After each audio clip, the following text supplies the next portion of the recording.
Who has changed your opinion in the projected win total since the end of spring football? Jacob in Athens. There's two teams I want to bring up real fast. Auburn's number one. I'm not ready to go ahead and say that Peyton Thorne has to be literally his version of 2021 to be able to go ahead and make Auburn a 9+ win team. But it feels like that's going to have to be the case, or you're going to have to rely really heavily on this freshman class. But you look at what they brought in. Cam Coleman is probably going to be the first wide receiver that flirts with 1,000 yards since Y2K on the Plains. That's going to happen.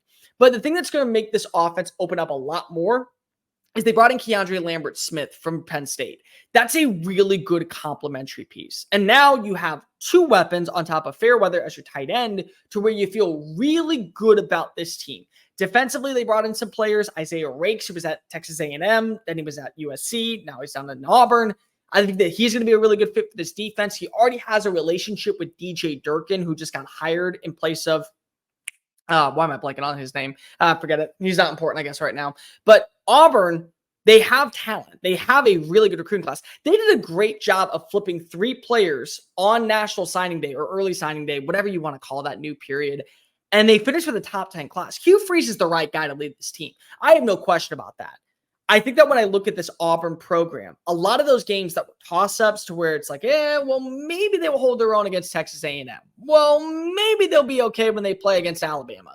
Well, maybe there'll be some things that go right for them when they play against, let's just go with, when they play Cal.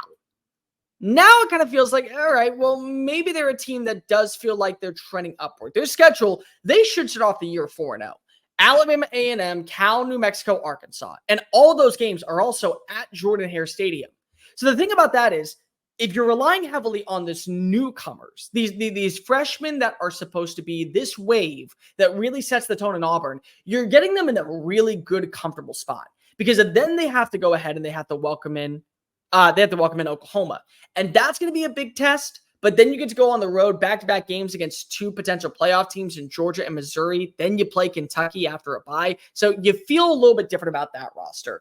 I still think that Auburn feels like that 8-win team. They're going to be better than what they were last year. But I could see them flirting around and getting to 9-3. And if they do start to hit their stride and this offense picks up a lot, it's going to be really hard for me not to say that Auburn is at least flirting with 10 wins. Going into the Iron Bowl this year, that's a very big trap game, I think, for Alabama because they're traveling to Norman the week before. And that's going to be Kalen DeBoer's first Iron Bowl in Bryant-Denny Stadium. Weird stuff happens at Auburn. We've all known this for a while. But you want to set the tone in year one at Alabama. And for me, that might be where you fall apart against Oklahoma. And maybe that's where you don't end up seeing your fruits of your labor work. The other team, UCF.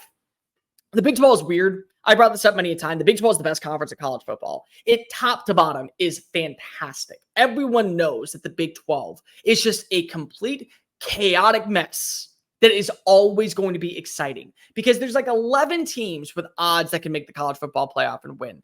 Iowa State, West Virginia, Utah, Oklahoma State, Kansas State, they're all really good. And UCF last season didn't really hit their stride the way that we thought that maybe they would underneath Gus Malzhan. So what do? They go to the transfer portal and they upgrade at certain positions.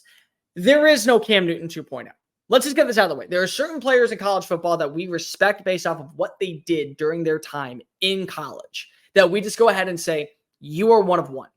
But if there is a quarterback that does emulate what Cam Newton did best and is going to be working with the guy that turned Cam Newton into a number 1 overall pick, it's KJ Jefferson.